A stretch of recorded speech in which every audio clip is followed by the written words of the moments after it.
Okay, well, today I'd like to talk about your brain. Your brain's actually not for thinking. Your brain is actually a regulator. It's designed to regulate the systems in your body. And what I mean by that is it keeps your body, especially the lower brain, keeps your body in balance, keeps the temperature right, keeps you safe. If you get into danger, it'll respond with that fight flight response. Um, Tells you when you're hungry, when it needs food. It's basically keeping you balanced and keeping you alive. Basically, that's the job of your brain. In the midbrain, is the limbic brain, which is designed for your emotions, just roughly, to keep your relationships in check, your feelings in check with closeness, intimacy, connection with social groups and things like that, for getting things done in teams and in connection with yourself. And then you have the cerebrum at the top of your head, which is like the RAM of a computer. And that's a space where you can place thoughts and things and objects and manipulate them, think them through, analyze, plan, access memory, like the RAM of a computer, basically. And the rest of your brain is like the CPU of a computer or the engine of a car. So if that's what the brain is, then where's the person thinking? Well, that's the conscious you, the spirit you. That's an invisible force, which scientists still can't measure or find, but you can feel it when you go in somatically into your body that you're there and you're not the thinking brain. The thinking brain is what you use, the conscious brain up here, to do things, to do your job, to do this, for me to do this talk. And then the other two brains are subconsciously running to keep you alive. So that's really what your brain's function is for. But you are the thinker. You decide what thoughts go there.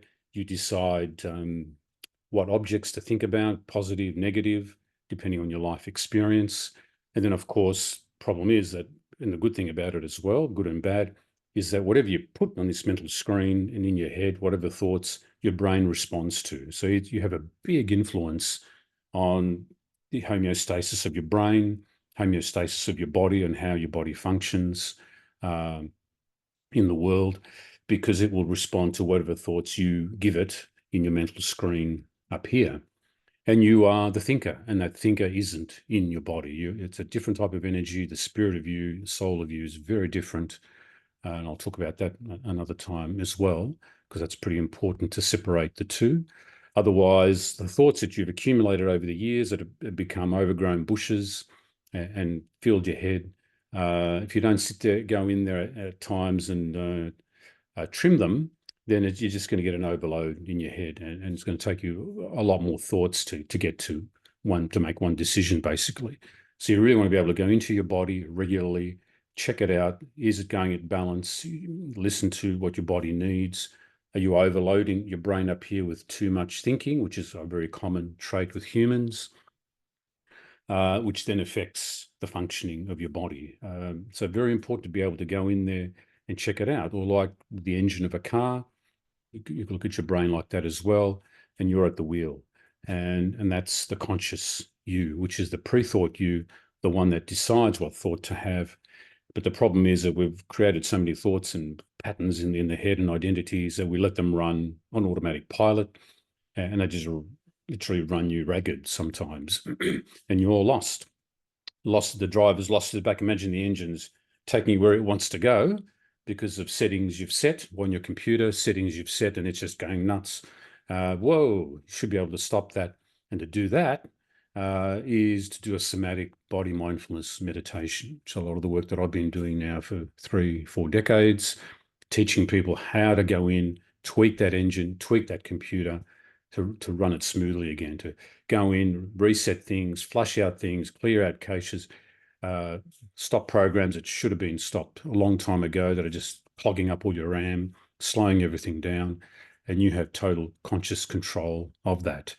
But to do that, you have to go in, close your eyes, drop at that alpha level, drop into that mindful state in your body, and then you get access to a whole lot of things there to help your brain regulate itself better and keep you at peace, keep you happy, keep you uh, running optimally and balanced and grounded, and be able to listen to the warnings from your body as well. And that's another talk coming up soon. So there you go. This is who you really are. Your brain is for regulating. It's not for thinking. You're the conscious thinker that can go in and tweak all that. And the best way to do that is at that alpha state, going into your body, somatically feeling into your body and seeing what's out of whack. What have you avoided tweaking and fixing? What needs tightening up and repair work in your body? What's unfinished from past traumas?